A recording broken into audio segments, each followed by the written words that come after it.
Assalamualaikum warahmatullahi wabarakatuh. Perkenalkan, nama saya Alinata, mahasiswa program studi teknik industri Universitas Mula Warman. Pada kesempatan kali ini di Industrial Learning kali ini, saya akan menjelaskan mengenai material requirement planning atau yang bisa disebut dengan MRP. Jadi apa sih MRP itu? Jadi MRP itu adalah perencanaan kebutuhan material yang diperlukan pada pembuatan suatu bahan ataupun komponen.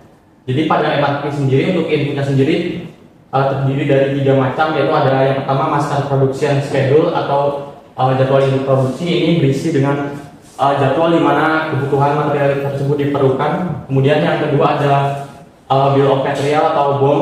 Jadi di BOM itu nanti berisi daftar dari komponen-komponen seperti terdiri dari produk induk, kemudian di bawahnya ada produk anakan dari produk induk tersebut dan ditandai dengan panah dan jumlah part untuk setiap produk anakannya.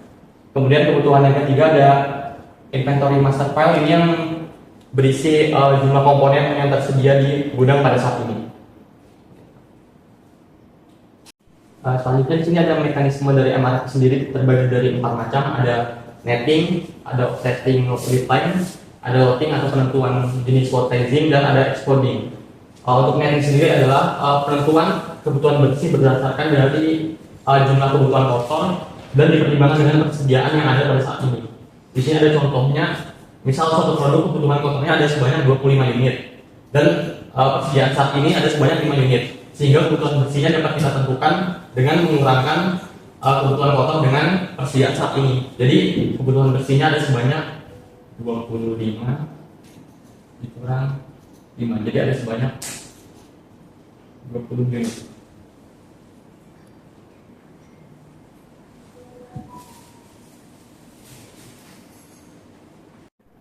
Baik, untuk mekanisme MRP yang selanjutnya ada offsetting lead time.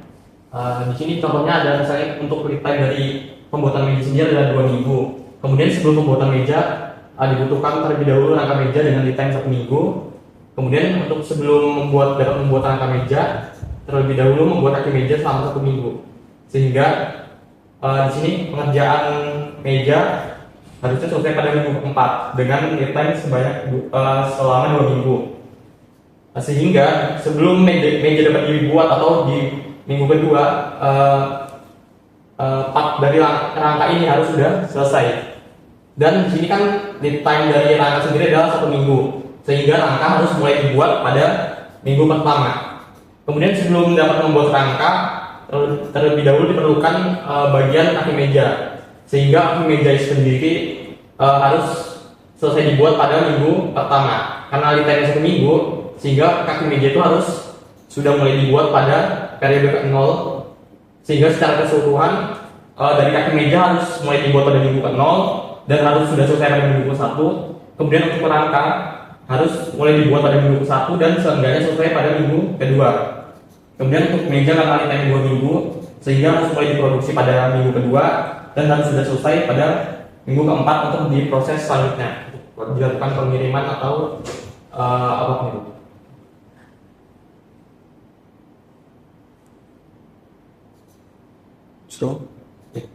Kemudian untuk mekanisme yang selanjutnya ada loading atau penentuan load sizing. Pada umumnya jenis load sizing yang kita kenal itu ada load for load atau penentuan load berdasarkan jumlah yang dibutuhkan. Kemudian ada list unit cost atau penentuan load sizing berdasarkan dengan biaya unit paling kecil. Kemudian ada economic order quantity dengan cara mencari nilai key. Kemudian ada period order quantity, itu teknik load sizing dengan pemesanan pada periode tertentu. Kemudian ada fixed order quantity untuk melakukan pemesanan secara tetap.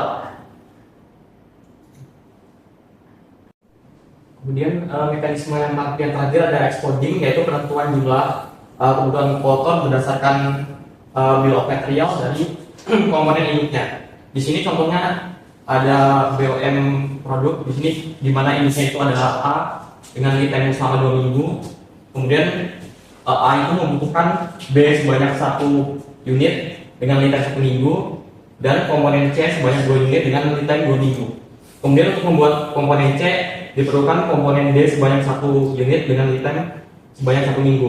Di sini kebutuhan dari apa komponen A ada sebanyak 100 unit, kemudian untuk lead time-nya 2 minggu, sehingga karena diperlukannya di minggu ke-6, maka komponen A harus mulai dibuat atau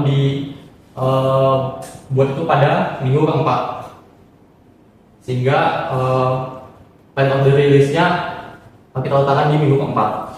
Kemudian komponen A memerlukan komponen satu buah komponen B dengan lead time 1 unit, sehingga untuk menentukan kebutuhan kotor dari komponen B ini diturunkan dari plan of the release dari komponen A, yang dimana di sini kan nilainya 100.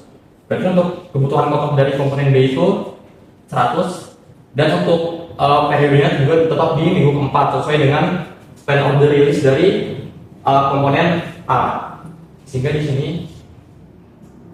kebutuhan kotornya ada 100 unit. Kemudian di sini kan lead 1 minggu, sehingga untuk 100 unit dari komponen B ini harus mulai dibuat pada minggu ketiga, karena di sini lead time-nya adalah sebanyak 1 minggu, sehingga plan of the release-nya sebanyak 100 unit pada minggu ketiga. Kemudian di sini kan komponen A juga memerlukan komponen C, tetapi di sini komponen C-nya diperlukan sebanyak 2 unit dengan lead time 2 minggu, sehingga kebutuhan kotor komponen C diturunkan dari komponen A juga. Di sini komponen A kan plan of the release-nya di periode 4 dengan jumlah 100. Hanya saja di sini dibutuhkan 2 komponen, sehingga untuk kebutuhan kotornya 100 dikalikan dengan 2, sehingga kebutuhan kotor di item C itu sebanyak 200 unit pada periode 4 juga, sesuai dengan komponen A tadi. Kemudian karena lead time-nya sebanyak 2 minggu, sehingga komponen C harus mulai dibuat pada minggu kedua, sehingga plan of the release komponen C ada di minggu kedua. Lanjut turun ke bawah, sebelum komponen C dapat dibuat, komponen C memerlukan komponen D sebanyak 1 buah dengan lead time 1 minggu, sehingga untuk kebutuhan kotor komponen D diturunkan dari plan of the release dari komponen C. Di sini kan pada periode 2 ya, berarti kebutuhan kotornya sebanyak 200 juga pada periode 2 dengan lead time 1 minggu, sehingga untuk komponen D harus mulai dibuat 1 minggu sebelum diperlukan, yaitu pada periode 1 atau minggu pertama. Juga hasil dari exploding pada boom 4 komponen ini adalah seperti ini.